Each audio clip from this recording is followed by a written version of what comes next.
రేకెత్తిస్తాయి. అన్ని దేశాలు ఇందులో తెలాపాపం తలా పిడికడు, మనం తప్ప. మనం ఒక్కడమే తీవ్రవాదాన్ని పెంచము, పోషించము. మన దగ్గర ఉన్న వెధవలు పోషించే వాళ్ళు ఉంటారనుకోండి. కాబట్టి ప్రపంచ దేశాలు ఏదో వాళ్ళ మీద మనం ఎక్స్పెక్టేషన్ అనవసరం అనమాట. కానీ భారత్కు వచ్చే నష్టం ఏంటి దీనివల్ల? ఇప్పటికే ఆయిల్ కొరత పెరిగిపోద్దనో రకరకాల స్పెక్యులేషన్స్ అయితే వస్తున్నాయి. ఎంతవరకు వాస్తవం? యాక్చువల్గా పాకిస్తాన్ దగ్గర అంతటి వ్యూహం ఉంటే గ్రేట్.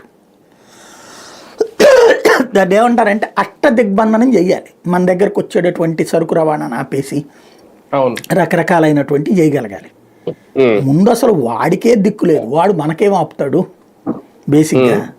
అంటే మనం ఆయిల్ అక్కడి నుంచి సార్ ఎక్కువ దిగుమతి వాడి దగ్గర నుంచి ఎందుకు తీసుకుంటాం? మనం ఇరాన్ దగ్గర నుంచి తీసుకుంటాం, రష్యా దగ్గర నుంచి తీసుకుంటాం, అమెరికా దగ్గర నుంచి తీసుకుంటాం. ఆ షిప్స్ ఎవడు ఆపలేడు, అది పాకిస్తాన్ ఆపలేదు. పాకిస్తాన్ ఆపాల్సిన కరాచీని లేపేశాం మనం, పాకిస్తాన్ నుంచి షిప్ యార్డ్స్ లేపేశాం. కాబట్టి ఇప్పుడు అవన్నీ అక్కడికి కూడా మన దగ్గర